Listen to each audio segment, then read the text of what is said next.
All right. Good morning, everybody. Hello. Oh, I see. I see the problem. All right, we're going to have to do this the old-fashioned way. Oh, no. Like I said, bear with me here with the whole technology stuff. We are here with Ethan Shapiro for Changing the Climate, Episode 2. Thank you all for joining us today. Should be a very exciting episode with my good friend and associate I've known for many years.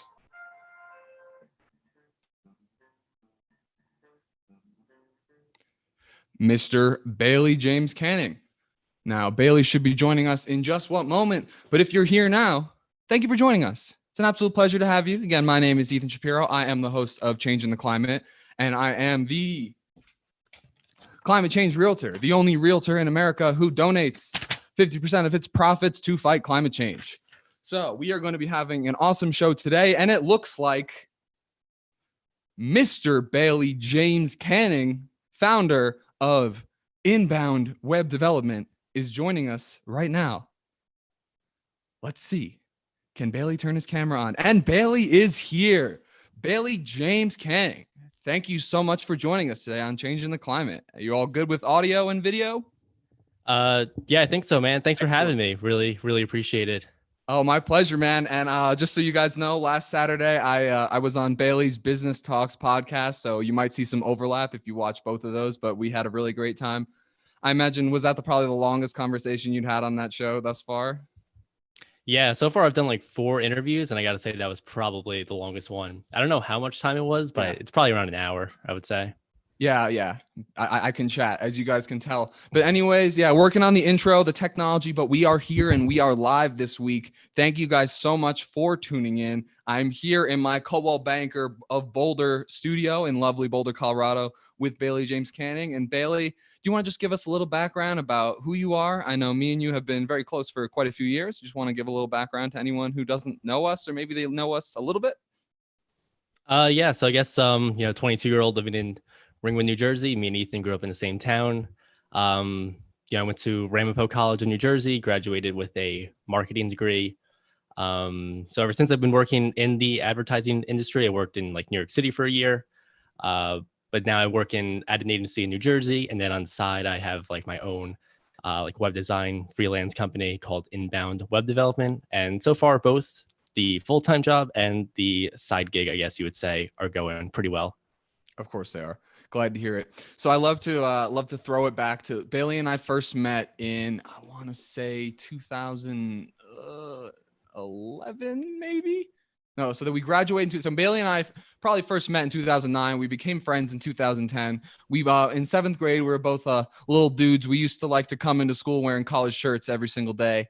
And on Friday, we could have our casual Friday where we wear our t-shirts. So that was my first connection with Bailey Canning. We were both young, suave individuals from the beginning. But yeah, I just want to put it out there right from the get-go. I'm extremely proud of Bailey. I've always admired his mindset in general. He's extremely pragmatic. He kind of has a broad understanding for how things work, and he has an idea of his position in the world. And I'm just extremely proud of everything he's accomplished in such a short period of time. He graduated from college in 3 years. He spent 1 year commuting. Was it to Newark, New Jersey for business Yeah, school? it was like half a semester. I know it was a full semester, but wasn't very long. The man grinds is the point, and what he's accomplished in such a short amount of time is truly incredible. So I really want to kind of get into that, and we're going to kind of use this episode for a chance to talk about kind of my background, mostly Bailey's as well, but we kind of have a very interconnected story. We keep in touch pretty frequently. We spent a lot of time together, especially since university. So since about 2015, we've been really keeping up with each other well and watching each other's progress. And I personally think that Bailey has accomplished a lot more than I have up to this point, and it's very impressive. So yeah, I think, do you want to just kind of talk about Inbound a little bit and the origin story of that? Sure. Yeah, I guess I really appreciate the kind words. First of all, I would definitely, give you the same credit as well. I'm really impressed with what you're doing. I think maybe you're giving me a little too much credit, but no. I appreciate it nonetheless. But yeah, I guess like after I graduated college, as many college students these days graduate, they have like a good amount of student loan debt. So then I was like, I don't want to be in debt just like on principle. So I was like, how can I get out of this as fast as possible? Fortunately, I when I was in college, I learned how to like build websites and like got into like web design and like digital marketing and stuff. So I guess I had like a skill to offer, and there was like a lot of demand for that skill just because every business these days needs a website. It's basically like the storefront essentially. So yeah, I guess I just got it started doing it. I was like, I guess it was scary like when you first start a business, like you got to file like the LLC paperwork. But then I was like, even if it doesn't work out, like what's the downside? Like I just wasted some time, but like overall, it would have been a good learning experience either way. So I just decided to go for it. And at first it was tough to get clients, no doubt. But ever since I would say probably like last year, I've been like consistently working on a client project, and now I'm like busier than ever, which is can sometimes be kind of daunting, I guess. But at this time, very fortunate to be always working on something. Yeah. So you started it. Was it January of 18? Yeah, I guess January like officially started, but like that fall and like winter, I was like working on like everything needed to like get it up and running. So while you were still studying, you were beginning to work on this project. No, I guess yeah, because I remember like I had started. I had the idea like my maybe like last month or two of college. Like I would be not doing the work in college. I would just be like developing the website like in the back of the classroom. So I guess that's when I kind of started. But then like summer, I guess for whatever reason, I don't really recall exactly, but didn't make as much progress. But then in the fall, I really kicked it into gear, and ever since, it's been pretty much consistently working on it. Yeah. So Bailey and I are similar in a couple of respects. I think our strongest similarities obviously come in work ethic, but just kind of the entrepreneurial spirit in general and a sort of skepticism to the traditional path. Obviously, Bailey has a fantastic job where he works as an employee, but he hasn't let that hold him back from spending most of his weekends working on his project, his company where he owns it. And I just find that that similarity interesting because obviously I studied entrepreneurship at the University of Colorado Boulder, but during class I'm like Bailey. I would be thinking about what kind of business I could start, what ideas. I would have a list on my iPhone. Like I really was interested in starting a company that like sorts the different sales at grocery stores, so I could go on an app and like put like my list together and just like stuff like that, where it would give me the cheapest prices. So here is Bailey sitting in business class, kind of bored.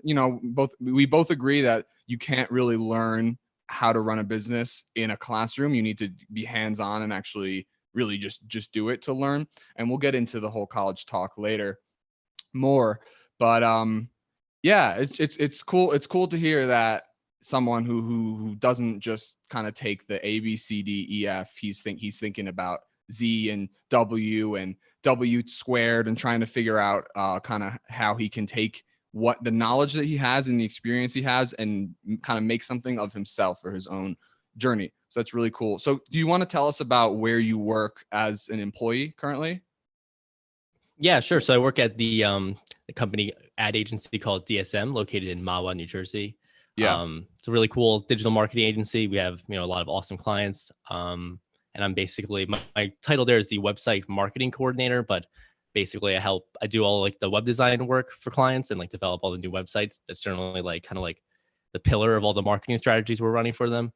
But then like I also have like my foot in like the marketing side of things as well on the digital side. So I'm always like helping out with like Facebook, Instagram, Google ad type campaigns and just like overall strategy. But it's a really cool job because not only do I get to like work on the marketing side of things and also so there's like the business side of stuff, but then it's also like a creative part. So I'm working with like the creative team to like develop like the assets and stuff that's gonna work to be like the overall design of the website. Yeah. So it's been a really great learning experience to learn like kind of like both sides of like what it takes to make like, a really high performing website. Definitely. Sorry, I'm just like a little paranoid. I want to make sure that we're actually live this week, and we are live. So that is great. Cool. Yeah. So obviously Bailey has a lot of background in marketing, which is probably one of the most important skills you can have in the business world now, because without customers, you have no business. Obviously, I know that very, very well. So I'd like to talk. I kind of want to spend this podcast talking about just, I think, advice in general. I want to give Bailey a chance to talk more about his personal business and his experiences. But I think we have a a kind of unique perspective when it comes to just growing up. Obviously, we've grown up in the digital age. We're not the first, but we're kind of like the second mini generation, where Bailey and I are both Gen Z. So we've kind of grown up with iPhones and computers and stuff. And I think it's fair to say, don't let me speak for you, Bailey, but that we both kind of agree that the traditional go to school, get a job, work till you're 65 and retire is something that's just not for us at all. And the fact that we believe it's not for us doesn't mean that we believe it's for everyone as well. I think we both are confident that if you work hard, you can essentially accomplish whatever you want in the business world. So, yeah, I don't know how we really want to structure this. I have a couple of things written down. I know Bailey, when I was spending my time after university traveling, Bailey sent me the 4-Hour Work Week book to read, which I found extremely impactful. Obviously, I was working on becoming like a digital nomad, and I was never gonna be a traditional worker. I was gonna live around the world and blah blah blah blah blah. But I ended up not being the career path I wanted to take. I wanted to be face to face with people. But the topics in the book really just explain how to work just differently, and how you don't have to be in the office. I think it's more obvious than ever right now that you don't need to work in an office every day. If you can just get creative with the way you're getting your work done, you can kind of have a lot more freedom and control your life. So I don't know how much of an introduction that, do you want to kind of just explain your thoughts on just where do you see yourself going with everything that you've been doing recently? Yeah, it's a good question. I don't really know. I guess I would just say, I'm pretty much just like focused on like the moment, I suppose. Sure. Kind of just like following whatever interests me at this given time. But who knows what the future holds? Especially totally. nowadays, things are definitely kind of, who knows? But yeah, no, I mean, I definitely love marketing. I love advertising. I think it's really cool. I love, creating cool websites for clients, because it's like a huge mix of like all these different like liberal arts disciplines, especially like marketing as a whole. Like you need to know like psychology. You need to be like well read. So like just like make connections. Kind of you got to be able to be very technical these days, like set up these ads or create a website. But yeah, in terms of what the future holds, I really don't know. I guess I really don't spend too much time thinking maybe like a year, 2, 3 out, I guess. But like, 5, 10, 15 years down the line, I really don't know what I will be doing, quite honestly. But I'm really not also that concerned about it. I'm just, just we're going definitely with the flow at the moment. We're definitely different in that respect. Okay, so let's talk about the process of getting your first client then. So Bailey has this business, Inbound Web Development. He creates websites for people for getting leads, which is extremely important. I could use that as well. I actually just created my own website in the last couple of weeks. Bailey was helping me with that as well. So you get out of college and you get a job, right? Before you started the business, or was it kind of all ongoing at the same time? So I got out of college. I did like a month of traveling. When I was in college, I had an internship at the company I work at now, DSM. So then I had that internship during the summer as well. I was hopeful it would turn into a full-time job going into the fall, but it didn't. So then I worked for a year at a ad agency in Manhattan. And then after a year of working there, I was fortunate enough to actually get a job offer, long story short, at DSM. So yeah, it's just kind of been like weird how things work out in that way, I guess. But yeah, I've been working, consistently ever since college ended. Okay. So I'd like to tell people a bit about how you managed to go from having no business at all. Obviously you have business knowledge, you have extensive experience in marketing, to having a business. Now you have several clients. So I want people to realize that in the beginning, you can have nothing, but if you keep working like you have every single day, every single weekend, you're now up to the point. How many clients do you have currently? Is it 3? Well, currently it's like 5 at the moment, 5. but all these projects are kind of like, different stages, waiting on things like, but yeah, kind of, it's a lot to juggle right now, but hopefully like soon, I believe some will be like finished. In January of 2019, I'm sitting in an airport, completely don't know what I'm doing, like trying to figure out my life. Bailey's like, yeah, man, I got my first big client, or like I've got this really big account. He's going from making websites for a couple $100s to a couple $1,000s. And I want people to really understand the power of work, of course, but of compounding growth. When you start a business, You start from nothing. I call it, you kind of start jogging, and then you get up to a run. And then once you're in full stride, you got your pace going, it just keeps rolling and rolling and rolling. So can you just kind of give us a run through of the very beginning of the business for the first year and how it went? Yeah, sure. So I think to like your point, I think you're like exactly right with like just the hard work. There's like that famous Thomas Jefferson quote that's always really resonated with me, where he goes like, I'm a big believer in luck, and I find the harder and harder I work, the more luck I seem to have. So I feel like it's kind of, if you constantly put yourself out there and you work hard, like eventually just like, you're going to get like a lucky break. I'm a big believer in that. It's about kind of like increasing the odds, right? So if like the harder you work, if you start out a 1 out of 10 and then you keep working and it gets down to a 1 out of 5, you keep shooting, eventually you're going to make a hit. Yeah. It's just like something with like cold calling, like for example, it's just like a numbers game. Like eventually you're going to find someone who's interested in what you're selling, for example. Is that how you began? No, that's not how I began. I actually did land a client that I'm currently working with through cold calling. Just like when I was like, it'd be cool to make like an architecture website, I thought. So I just Googled architects in New Jersey, found this website that needs to be redesigned. Phone number was like on the website, dialed the phone number, called them. Then we got to talking, set up a meeting. And then after that, kind of like agreed on the project. But yeah, I guess like the first client I worked for, like I don't want to get into like too specifically these like the businesses necessarily, but It was like this furniture manufacturer in Oakland, New Jersey. Mm-hmm. And essentially they build like custom office furniture for offices. They also do like healthcare and other types of furniture. So yeah, it was like right after I guess like my internship ended at DSM, and then I was like, kind of looking for a job. It took me like a month to find a job in New York City, but then I needed, to make some cash on the side. In the meantime, I've just always been working pretty much ever since college. So then, yeah, we got to talking. I guess I probably wasn't the best furniture mover. How did you contact them? They didn't contact you, obviously? So I got the job through my friend, Justin Anderson, who we both know. He was working there during the summer. Shout out Justin Anderson. Shout out Justin. And then he left to go to college, I guess in the fall. So then I kind of just, he like referred me. I took his spot. And, I would just talk to the owner and he'd be like, oh, what are you doing? And I was like, oh, I'm like marketing major. I know how to make websites. And then he was like, oh, like I could use a website. And then that was like the first project. So that was cool. And then that was like before I like, started like the LLC. That was kind of just like, on the side, like that was like my first experience. Although I didn't know this was something I might want to do for the most part.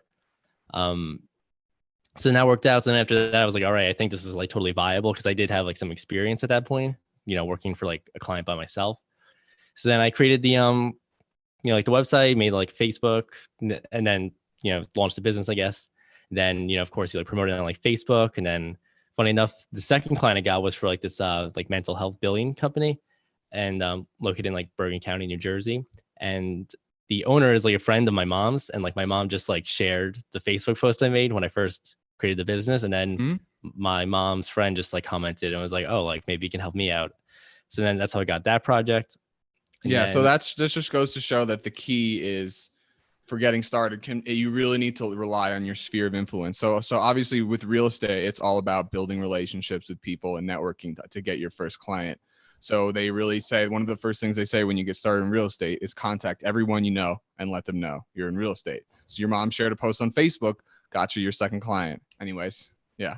Yeah, no, I totally agree with what you're saying. It's like, I'm totally about like the digital marketing stuff, but like at the end of the day, it is all about like relationships and like networking and like, the more people you know and the more people that know what you do, I mean, it's never a bad thing. Now you have credibility because you've now done 2 projects. You can probably send them links to see what your work is like and they'll be like, oh, this guy's pretty good. Yeah. Yeah, totally. So then funny enough, then like the one office furniture dealer that I worked for, he referred me to one of his friends. So that led to another project. Then, I called up a local architect and he's a super nice guy. We talked to him.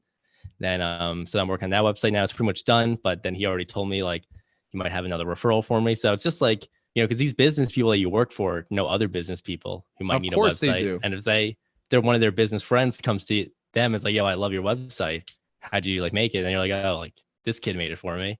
Yeah. It's kind of like a natural. And that's been really helpful just because like when that happens, a referral, you really don't need to even like sell yourself as much to that potential client because you've already got just like you've already been like pre-qualified in a way by someone they trust. Yeah, I'd really like to use this episode for anyone who's watching it to really encourage them if they have a business idea or something that they're really interested in. The key is if you want to work hard for it, it's something that you'll enjoy doing, I think you should really go for it. I want to use the analogy kind of building a fire. So you go and you get the paper and you get the kindling, and then you put stuff on, then all right, you try really hard to make a light, and you light the fire, right? And it starts burning a little bit. He's got his first client, right? And then this connects you to another client. You throw another piece of wood on, and then as you put more and more clients into that fire, the word spreads, the fire gets hotter, it gets bigger and bigger. I'm not sure how fantastic this analogy was. I had it in my head, but makes sense to me, man. Everything compounds on itself. I think I might have even said this in our podcast last week, that it was some quote by Einstein. Did I say it in the podcast about how compound interest is like the eighth wonder of the world? It's so true though, because when you work, the work that you did, if you do it correctly, will keep working for you. I don't know if I'm wording it correctly. It makes sense, but like it's not for naught. At the very least, you'll learn something from the work. So Bailey's talking about he had a connection through a friend that got him a job, and the job got him a client, and then he decided, oh, I had a good time with this. I think I could do this. And then he had his mom's friend connect him, and then his mom's friend has connected him with someone else, and that person can connect him with someone else. So while you're running on the hamster wheel in the beginning, you're starting in business, you want to sell tortilla chips, or you want to sell web services, or you want to sell consulting. If you just work hard and do everything you need to, and just assume it's gonna work out, that they always say your first deal is your hardest. Real estate investing, real estate sales, 100%. Web development, it's always your first deal is your hardest. So that was your third client, and that was back in the end of 2019 or in the middle, I want to say. I guess it was sometime in like the middle. Yeah. So now we're in 2020. You've had two more clients. All three of those projects, I imagine, are completed now, right? Yeah, pretty much for the most part. Yeah. So now you've got 5 more people then, or is it your 5th?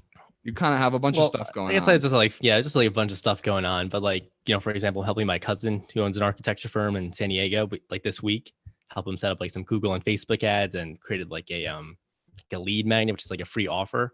So someone who's like interested in like an architecture project will download this like free ebook. Essentially, it's like mapping out the entire architecture process. And my cousin did a really great job with it. But then you can have this great piece of like content to give to people, but it's all about like the marketing side to like connect the content and the offer with like the audience that's actually interested in it. At the end of the day, I feel like that's like all marketing essentially. So that's where the Google and Facebook ads come in. And my cousin's also got like a lot of great content for like videos of his projects and like the houses he's designing out in California. So it's been a fun project, definitely. And it's really cool. And it was a quick turnaround, but everything's pretty much up and running at this point. So cool. All right. So I want to transition a little bit. So a big reason why I'm very impressed with you, and I gave you that outstanding introduction earlier. I want to talk about kind of the trap that people fall into when it comes to college. Is that fair? Because what you've done is you graduated in 3 years. I don't know anyone who's done. I graduated in 3.5, and we'll talk about why that is in a moment. But so most I know some. I shout out Kevin Barros. I was talking to Kevin Barros yesterday, and he said that at Ramapo, same college that Bailey went to, that the average graduating time for someone in bio is now like 5.5 years. So Kevin's going to be done soon, but he's in classes with 5th-year seniors at college. And we talked about this. Obviously, there's going to be a lot of overlap with Bailey's podcast, but we talked about college is outrageously expensive now. Everyone agrees it's extremely expensive. But what is so important, what people don't understand, is when you're 16, 17, 18, when you're applying for these schools, you don't understand what money is. It's almost like it's criminal what's going on with universities. So that's why I'm so proud of Bailey for getting out quickly, and he's obviously prioritized paying back his loans. We have tens of thousands of dollars worth of loans to pay off. When you're 18 and you see videos and watch movies or like TV shows like Blue Mountain State, where you see people getting hammered and doing lots of drugs and having fun and stuff, you're like, oh, I want to go to college. I want to go to college. But the point of college is to educate you for the real world.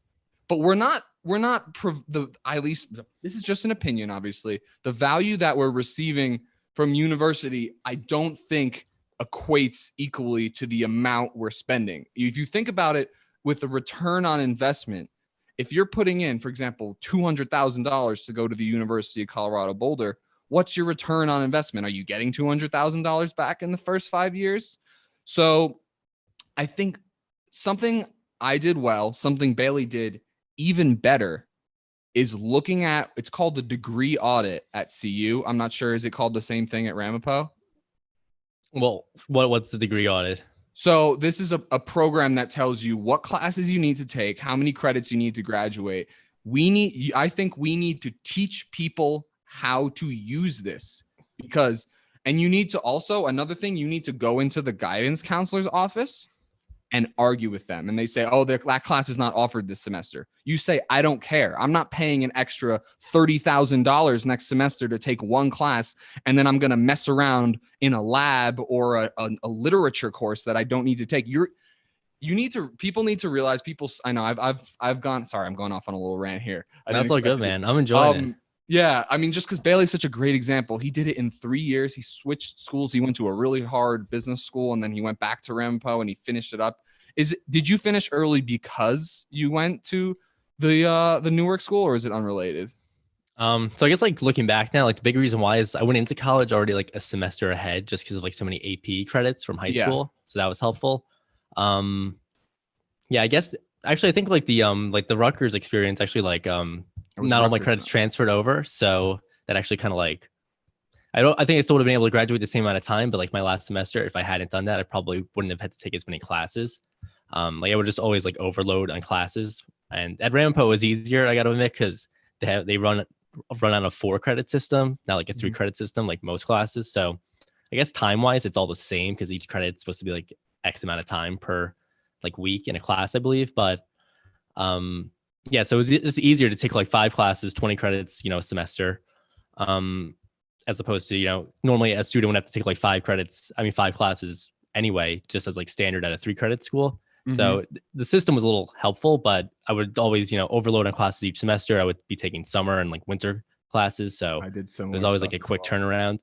But I would say like the big, turning point to me, if like I look back at my college experience, was, well, I went into college as a history major first right out of college. Right out of high school, because that was just what I was interested in. I didn't really know necessarily what I wanted to do. Like who does? I mean, I was also like always a year younger in school, so I had like a whole less year to think about this, because I was like 17 entering college. I turned like 18 that September. But yeah, I would say like after like a month, it was like pretty clear I didn't want to like go through with this history stuff. I was always like a little on the side of it, but it was just easier to like get into schools, because I had this, if you look at my high school record, I guess like my grades in like history were pretty good. So it's just easier getting into like the humanities schools at all these colleges. If I had applied to like the business schools right out, I'm not sure if it would have turned out the same. But then I decided I wanted to move into the business school. So then after my first semester, I believe I transferred over. But then I was still taking just some like general gen eds. But then that got me thinking, like, now that I'm like a business major, maybe I should like transfer to a different school. So obviously like Rutgers would be like the top like public, business school, I would say, in New Jersey. It's like, very well esteemed nationally. It's like a top 50 business school. But I went there, and one thing I would say about Ramapo that I liked was that the classes were very small. So it was always like 20, 30 people. I feel like you can just learn a lot more in that environment, at least for me. But I would go to these big like auditoriums in like, Rutgers, Newark, of like 300 kids. And, I just felt like I wasn't really learning them. I felt like it was like very much like the same experience that I was getting at Ramapo essentially, except, I was commuting like an hour and a half a day, and like just really wasn't for me. But then that's kind of like when it really seemed to dawn on me that like, I'm just at this like big business school that's so well esteemed, but then this like smaller schools, like I'm probably learning more at the smaller schools. So that kind of like got me thinking that this is like all just like, it's really just all like marketing at this point. Like it's just all like a product people are selling you. And like there's really no material difference here. If you're at a quality institution, CU, Rutgers, University of Pennsylvania, like the level of education is not going to vary too much. Obviously, a good professor can make all the difference in the world. And I'm excited to have some of my professors come on this show and kind of talk about the classes that I went in. But again, I want to bring it back. I really think, of course, I think financial education is so important, and I think it should be required more so than what we had in high school. But I think it's so important for someone who's gone through the college experience to teach someone who's about to do it. You don't, you're playing with fire when you're an 18-year-old going into school, drinking every day. Like, I'm not going to bag on you for having a good time in college, but Yeah, that's every the time to do second, it. yeah, every class you're in, you're paying for. You're paying so much money. And the point of it is to get a return on investment, is to learn something and acquire a skill. So if you can go to a local school and save a bit more money, it might be the right thing to do. Yes, you might want to pay for the experience, but I really want to hammer down this point that not only do you, number one, want to plan your courses and your degrees, you want to have a schedule for how many credits you can get. If you don't know what you're going to do, take general education courses in the beginning that will work for every degree. Don't you agree with that, right, Bailey? Yeah, 100%. So history probably is applicable to every single degree in some way. Those courses you took your first semester, right? Yeah, they all counted towards like me graduating. Right. And really make a plan. And I think it's so important to look at your loans and finances. I didn't really start looking until the end of my third year when I was, Yeah, same here, year? pretty much. Yeah, to the end of my third year. And I'm like, holy moly, I owe like blah, blah, blah, $1,000. Yeah, So I remember it was like a big eye opener. I'm like, yeah. I've never even had anywhere close to this amount of money in my life, and now I got to pay all this back. Like, no, it's really something important. So and plus the interest rate, it's not just God. like the money you owe, you know? I mean, and it compounds like daily. Yeah, it's just the tip of the iceberg here. Cool. All right, so that's enough about college. So you don't have a big plan. You're just kind of figuring out as you go. Hey. Yeah, for the most part. I mean, I'm really interested in business. I think I will be in business in some sense. You know, for a while at least. Yeah, because business, you know, it's just so open ended. Like, you know, if you're interested in like sports, like there's like a business opportunity in there. If you're interested in like video games, there's like business opportunities there. So yeah, I think it's just like super open ended. And now with like the internet, you know, you can do like anything practically. Yeah.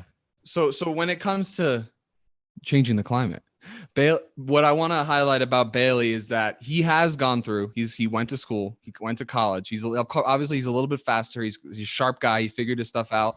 But he kind of highlights a great example of an American entrepreneur, someone who has an idea of how they want to do things, has this education, and is taking it and kind of using his expertise to make a name for himself. So you're not someone looking to climb the corporate ladder your whole life, I imagine, right? Obviously you have inbound web development. Am I right to say that that's more like kind of where you want to move towards in the future? Or would be more interested in a position in a larger corporation?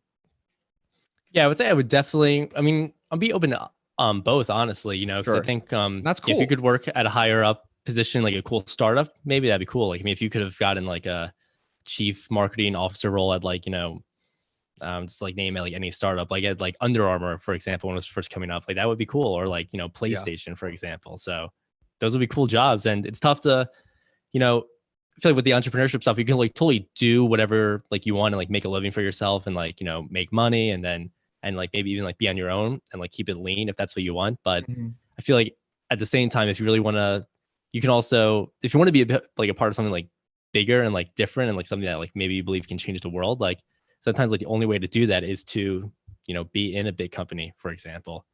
So I think the key with you is you don't have to pick, and you don't have to be Steve Jobs broke, but will become one of the most wealthy. You don't have to be broke working out of your mom's garage, broke, not making any money, putting your all your time and effort into this thing. You can get experience and use it to create something for yourself and do two things at once.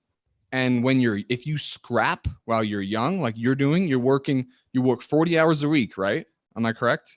Yeah, for the most part. And on the weekends, he has this project that your clients, I get the feeling that there's no rush on the projects, right? They want the best thing, the best results, right? So what's the typical turnaround from consultation call to final conclusive project delivery usually, or is it kind of all over the place? Yeah, it definitely depends a lot on the project. Of I work a course. lot of like, obviously I work like most nights and stuff. Try not to Hmm. work more than like 60, 65 hours a week just because, I Same. mean, number one, I feel like you definitely need to like step back and like, Gotta. enjoy life so you can be Mm. fresher when you do go to work. But also there's like a lot of like studies that like seem to indicate that like once you pass like that 60, 65 hour threshold, like you're not even that productive anyway. So, Yeah, um, but yeah, I would say like generally, ideally, I mean, it really depends on the project. So I can't, give that's fair. general rule of thumb, That's but I would fair. say like ideally like 3 months between like turnaround, Yeah, strategy session, design phase, development phase, and like launch the website. So 3, 4 months, I would say is it's cool. ideal, but it also depends on like a lot of different factors. So there's this opportunity to build yourself up and build up an entity that's connected to you, build your own company. And you don't have to be the poor entrepreneur like me who's just, diving head deep into one specialized business. You can develop your skills, work a traditional job, and also create your own side project. And there's so many Americans all around the country doing this. And this is the kind of movement that I really want to support and I think is great is making a name for yourself in multiple ways and taking control of your own life. And then of course what I love about Bailey, he said, some of you might be like gaping mouth open 65 hours a week. It's not that much work. I mean, you look at it, I'm 23, Bailey's 22 years old. We do this for 10 years. We do this for 3 years. We do this for 5 years. We're going to be 3 years, 5 years, 10 years ahead of anyone else who's just bumming it out and doing nothing. So I think Bailey and I both really believe in working hard while you're young, gaining a lot of knowledge, gaining a lot of experience. Of course, the number one, making connections with people and just seeing where it goes for the rest of his life. Bailey, obviously, I have crazy 10, 20, 30, 40-year plans. Bailey's a little more in the moment, kind of figuring out, and that's okay too. But the point is he's putting in the work today, and that's what I want to make. So I really want to highlight that. I don't know. I've gotten pretty excited on this podcast today about Bailey Well, because I appreciate it, man. I'm not yeah, sure if yeah, it's all warranted though. I gotta say. you're welcome. I mean, that's what anyone should say when they get praise. But yeah, if we want to make change in the world, we're going to have to work hard. And I'm not saying you have to work like Gary Vee or Jocko Willink. Like you don't have to get up at 5 a.m. and grind all day long, but you can work out a schedule. Is it 48 hours? Is it 55? Whatever Yeah. works for you. And you'll see, just give it a try. Just give more than what others do a try, and you'll see if you do it for 3 months, 2 months, 1 month, you'll really start to see the results and feel better. Is it fair to say this is probably like the most energized you felt in your life up to this point, I'm imagining? Yeah, I would say it's like fair. I feel like Yeah. I'm not super like, like rah, like, Yeah, in your but face you're doing it extrovert, but every like I've week. got energy. Yeah. But I mean, I think to your point, going back to like hard work, it's something like I just enjoy doing. So if I like woke up on a Saturday morning and just like sat down and played video games, I'd be like, no, I don't like, I can't be doing this right now. I need to like work. That's what I want to Yeah, do. So it's really never felt that way to me in a weird way, if that makes sense. Because I mean, I do like it. So I don't think I would be able to work this way if I didn't. But then there's always like the extreme example of like Elon Musk. He's working like 120 hours a week. And you're like, all right, crazy. well, if that dude's doing that, and he's been doing it since like he was like even younger than me, probably with like how he started PayPal, like the 90s. Yeah, It's like if Elon Musk can do that, why can I do like half that? Like totally. like a minimum. And I would say like Gary Vee kind of talks about this all the time, how there's like 24 hours in a day. You need like he would say like you only need like 6 hours of sleep. I try to get like 7 and like 8 on the weekends because I think sleep is super important. Uh-huh. And if I did not sleep as much as I try to, I don't think I would be able to keep this up over the long term. But then he always talks about like, even if you sleep like 16, if you sleep 8 hours a day, that means you have 16 hours. Even if you have a full-time job, that's 40 hours a week, it's another 8 hours. But then you've got 8 hours to do whatever you want.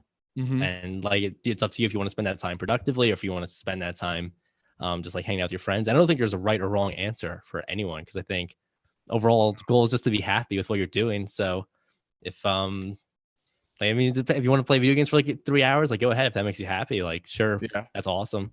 But yeah, I've just always I think it's important to have like a long-term schedule in place just so you don't get like burnt out over the long run. So while I still work organization. a lot, I still have time to like, maybe watch some Netflix for like last half hour of the day or watch some YouTube or, play a Mm-hmm. video game. So I've definitely built in like a lot of work into the schedule, but I try to be focused on like just like this book by Cal Newport. He's like this MIT. I don't know if you're familiar with him, but he's like this MIT I write it down. professor, maybe. I don't know, but he's a really smart dude, and he's also talks about like deep work, how like takes like it takes like a half hour to begin with to even get into the state where you're fully focused on work, and then it takes like an hour and a half, 2 hours, maybe even 3 hours sometimes to like really like get in and like make the big breakthroughs in your work. So what that means, like for like me at least, is like no phone, like no distractions, can't be like watching TV in the background. Like you just got to focus. And I feel like that's how, if I am able to be kind of productive in like the time I have for the side business, I would say like that's the big reason. It's just like focusing on like deep work, being able to be more productive, like tuning out distractions. Like when I'm working, like I'm working. When I'm like hanging out, like I'm hanging out. But like try to be very in the moment in that sense. Cool. That's really cool. Can you talk about some resources that have had a big impact on you? I know you and I both, obviously last week we talked about how we have the world's greatest, most extensive encyclopedia ever existed at our fingertips. We literally have access to any information we could ever want. Can you talk about some books or programs that have had a really profound impact on your life that you could recommend? Yeah, so I would say the first book that had a big impact on me was my first semester of college. I read the Walter Isaacson biography on Steve Jobs, and I've always been like a big fan of Apple. I remember I would watch like those keynote presentations he would do, like introducing like the new iPod in like 2005, 2006, and I remember being like, why am I even watching? Like looking back, I'm like, why was I even watching this? Like this is like a weird thing for like a 12-year-old to be watching, I suppose. Because it's cool. It was just, yeah, he was cool. Well, he was very captivating in like the way he was like presenting everything. But he truly like believed in the product, you could tell, which is kind of like unusual, I guess, for, maybe, some companies, or maybe just trying to like sell you something. Like he truly believed that like what he was offering like was going to change the world, like help people be like more creative. So I would say just like getting into like his mindset, because it really talks about how he like his mindset, especially early on, how he was kind of like, like a bit of lost, I guess you could say, how he was just like in college, he dropped out. Then eventually just had this idea of Apple and went for it. So I think that book really made a huge impact on me. I've read it a few times actually, which is like very rare for me. I usually don't revisit a book once I've read it. I'm a big fan of biographies. I love to read a biography and get inside like someone's who's like super successful's head. You've been reading biographies for years, probably since seventh grade, right? Before supposedly. Well, I started consistently reading like in college. I would say that's when I've always had like a book to read. Yeah, I've read like biographies on like Steve Jobs, like Da Vinci, Einstein, like Churchill, and I'm always walking away from these books like this is just awesome. So I'd say like those types of books are really, really cool because it shows you like they're just normal people and stuff like that. Like Da Vinci would like start projects and like never finish them, and he was just like, well, this is one of the reasons why I love talking to you, because you once you read someone's biography, the point of them, or is it biography or autobiography typically that you read? I typically read a biography because I feel like autobiography is gonna be like a little biased, Sure. So, but once you get this information, your brain processes it. We're able to not just get all this information from the internet. It's like we don't want to be too nerdy out on everyone right now, but reading is so powerful because you're literally like the Matrix when Neo. It's like, I know kung fu, like I know Winston Churchill. Like you know the psychology of how they were thinking. So when I'm able to talk to Bailey, I'm getting Churchill and Jobs all mixed into this Ringwood brought up guy, and we can have these awesome conversations about anything because we have all this information. We're so blessed with information at this point in the world. Well, what got me into reading was like Mark Zuckerberg always does this like New Year's resolution challenge. I don't know if he still does, but he used to. And one of his was like, I'm just gonna read a book. He had like some number, I think he said, or like every book like per 2 weeks. And like his rationale for it was like, one, if you like, he believed at that point at least that like if you read a book that's like the number one on a subject, that's like the number one way to like quickly get up to speed on it and essentially become like an expert compared to like the general population. Like if you read one book on like the American Revolution, for example, you probably know more right there than just like the average citizen, I would say. Beyond a doubt. Yeah, so it's just like a super efficient way. If there's ever something like if I want to learn, about like how airplanes fly, I just read a book on airplanes, and then I'm like, boom, like I know this now. Not that I've done that, but like it's an idea. No worries. But yeah, it's just a quick way to get up to speed on a topic.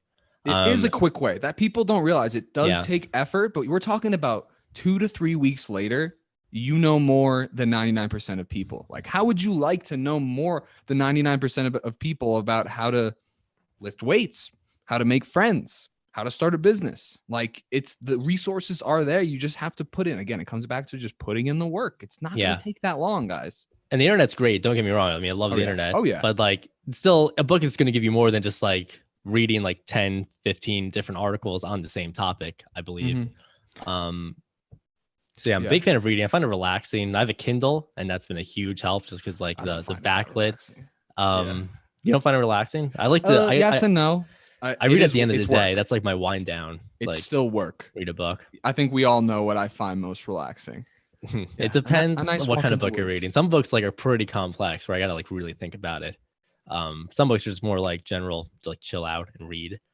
So I would say that book was big on me. I would say I read the book. A lot of entrepreneurs talk about this book as well, but like The Fountainhead by Ayn Rand, I read that book, and that book was like, it's a fiction book, and that's the only fiction book I've read since I want to say high school, probably. I'm not a big like fiction reader. Harry Potter. I don't read fiction either, by the way. Yeah. Just like, because I feel like, and I don't think there's anything wrong with fiction. It's just like a form of entertainment, but like this, like that type of entertainment, like story driven, I would just rather get from like a video game or movie or Netflix show. Too many options. Hey, it's just a different way, I believe, at the end of the day, for like a creative person to tell their story. It's just like a different medium that they choose. Yeah. But yeah, that book was really cool. I mean, it's a big, long book, so I can't really summarize it here, but essentially just talks about how, and like, if it was interesting because I feel like this fictional representation was able to like teach you things like intuitively that like you wouldn't have been able to learn necessarily from just like someone telling you in like a nonfiction book, like laying out the logical case, if that makes sense. So it was just cool because like this, like the story, and I'm not saying like I endorse everything about it. I think it's like kept over a little simplistic to fit like the narrative, but like I feel like it's kind of necessary. But it's a cool book just because it talks about how like this architect, he's like ostracized from society because he's like has like these original designs, but his life would have been so much easier if he had just conformed and like worked for a firm. But he decided he was not gonna. He was like, I'd rather die essentially than conform and like do what everyone else is doing. So to each his own path. And then there's like different characters who's like take like different routes, and you can see how it like doesn't work out for them in the end of the book. And it's just cool because it shows you that like you're able to like pick out how it's like a very interesting like psychological book, and how you can see like you start to see like it like just in your everyday like worldview, I guess. But that was a really, really eye-opening book I read last year, I believe. So obviously Bailey and I are young. We plan to be successful. We work hard, but don't take it from us. You don't have to take all our advice.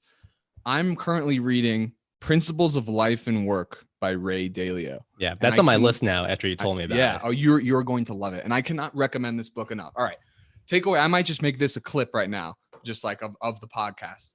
If you're going to take anything away from this podcast about working hard, being successful, Ray Dalio, the most successful hedge fund manager in the world. If you don't know what hedge fund is, look it up.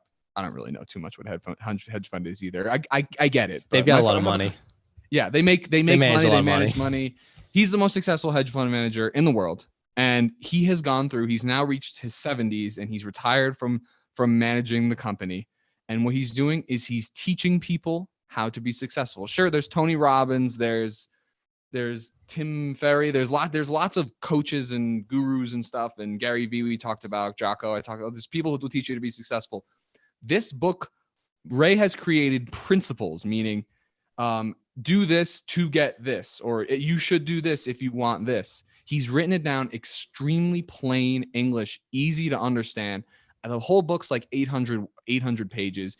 Like 150 of it is his like biography or autobiography. And then I'm in the middle of Work Principles, which is explaining you how to run an idea meritocracy, which is what Bridgewater is. But you don't even have to read that. Just read Life Principles. It just gives you principles, just maxims on how to be successful in life. If you were to just take let's say there's 20 and you just get 3 and you just really believe them and use them, or use them to your own accord, whatever, it's going to teach you a lot. And I'll make it even easier for you guys. As I said on Bailey's podcast last week, he has a video. Just type in Ray Dalio Principles. He also has a video explaining the economy, which would be very valuable for people to learn right now with everything that's going on. It literally explains, we don't want to get into contemporary politics. It explains a lot of the reasons why there's rioting and there's a huge wealth inequality gap. The economic machine video I would recommend as well. But he has a video summarizing his book about principles of life and work, and it'll say similar things to what Bailey and I have said on this podcast today about working hard, about believing in yourself and your mindset. And he has this idea where you try for something, you fail, you learn, you fix, and you try again, and you keep looping up and up and up. So I'll leave that for you guys. But if I take anything away from this podcast, if you don't believe two young entrepreneurs about how to be successful, take it from someone who literally has managed like the most like money for anyone in the world successfully. So Ray Dalio, Principles. I'll say it again. Highly recommended. Cool. So we've been about an hour here. I just want to kind of wrap this up. Is it cool, Bailey, if I pull up your website so people can see what it looks like? Yeah, go for it if you want to. Cool. So we're going to take a look at Bailey's website right now, because this is kind of a preview of what kind of the work he would do for you. So this is like, is there anything you'd want? There we go. So yeah, all made by Bailey. And then Bailey has made websites for other people as well. Let's see his pretty face. There he is, the founder, digital marketing consultant. Yeah. No, I didn't even know it was a founder. Maybe I should change that. Well, you're the founder. Our mission is to help New Jersey small businesses grow. So if you are in New Jersey and you're watching this, you have a small business, you need a website, you want it to look as beautiful as this one. I mean, guys, this is beautiful website right here. Oh, and then you got the research, the design. Very cool. I appreciate it. It's a pretty like standard, just like sort of format I followed in terms of like, there's like a headline image that like talks about like your main value proposition, then some past clients logos I've worked with for like social proof, then quick about so people know what it is that you do, and then there's like some certification icons that I've taken through Digital Marketer, which is like this highly acclaimed marketing training company for like more social proof. And then there's like a quick outline of the process, and then case studies for people. They always want to see your work, so it makes sense to go there.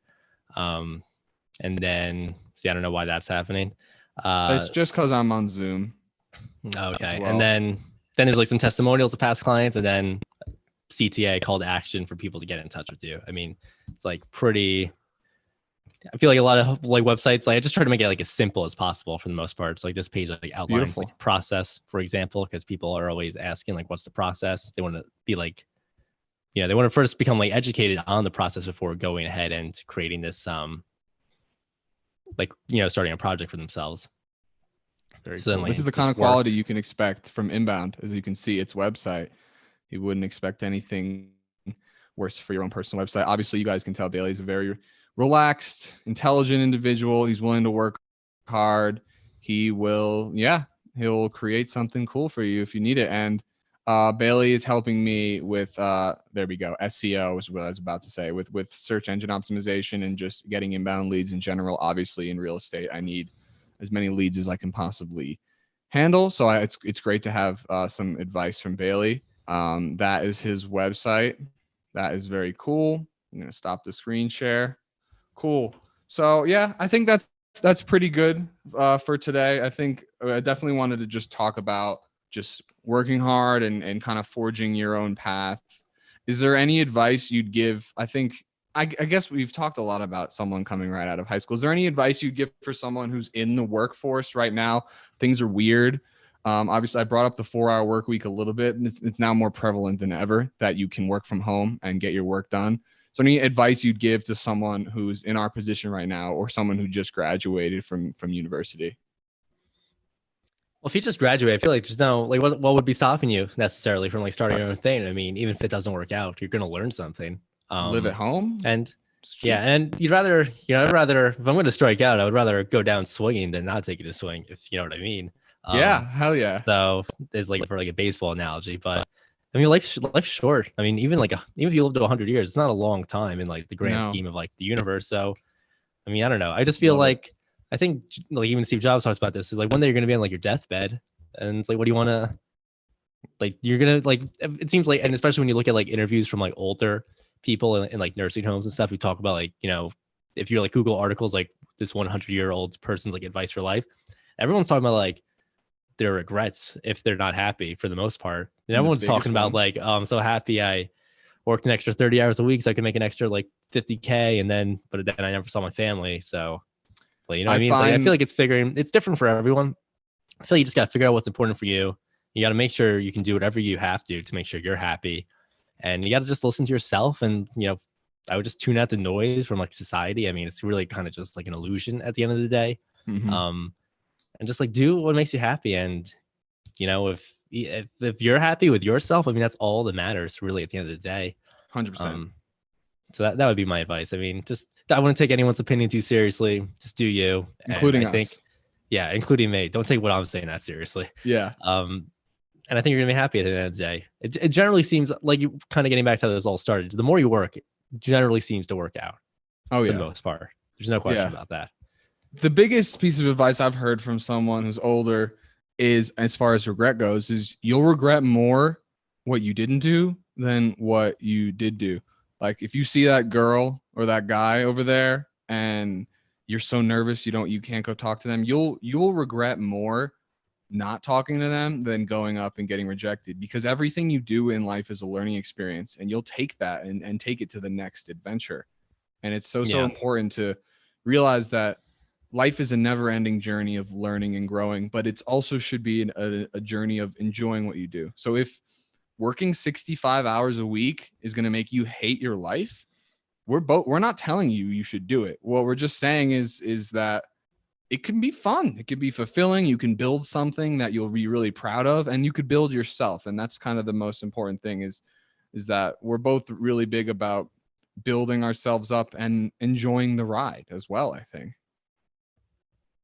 Yeah, definitely. I mean, what's the quote? It's like the destination, like The journey something is the about like, destination. yeah, exactly. Like you just gotta be having fun in the Yeah. moment, and it's all gonna work out at the end of the day. Then, Yeah. The point of dancing is to dance, the yeah. point of, Well, one video that really inspired me from that you sent me was that like that Alan Watts video. oh yeah, I just Yeah, quoted and it. that was very interesting because like he like starts off like with what is like the purpose of life, and like no Cool. one ever seems to know this question, right? Oh, it's It's such probably, an abstract question. No one ever seems like there's no even right answer for it. But then even he like just makes the instrument analogy or like, you know, and like music analogy that the point of a song isn't to get to the end.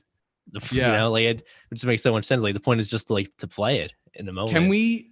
I don't know. I'd say we could end this podcast by playing that video, but I'm not sure how like copyright and all that stuff works. Yeah, isn't there like a lot of YouTube copyright and stuff? Yeah. So I think what I'll do is I'll show it to you guys right now to kind of Just conclude. link it down below, Yeah, and like when it becomes link a it. podcast or something. I'll put it in the description of this video, and then of course I'll put the Ray Dalio, the economic machine, the work and life principles. But yes, Bailey, Aslam Paret as well. Shout out Aslam Paret, loves that video. I love that video. If you watch that video, it will touch your heart. We love Alan Watts. We think he was a wise philosopher. Rest in peace to him. Cool. All right. So that's been a good chat, Bailey. I want to thank everyone for coming out. Bailey, thanks for coming on the show, man. Pleasure. Well, I appreciate you for having me, man. Let me know if you ever want me back. Yeah, cool. And as always, if you know anyone looking to buy or sell real estate in Boulder, Colorado, you know the realtor to choose. Cool. So yeah, I think we'll just end it there. Thank you all guys for tuning in to Changing the Climate episode 2.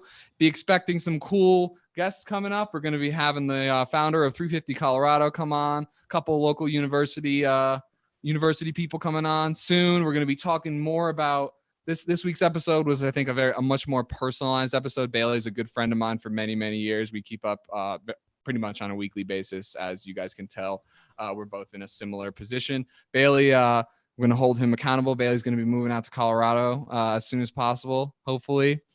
We'll see, man. We'll see, indeed. I mean, you got to do what you got to do wherever the wind takes you, I guess, at a certain point. I'm starting to ramble. Thank you all so much. This has been Changing the Climate, and look forward to more actual climate change related content coming up very soon. So thanks, Bailey. Thank you, everyone. Bye, guys. We love you all. Stay safe out there. Stay positive. Stay happy, and grind hard because it works out, everyone.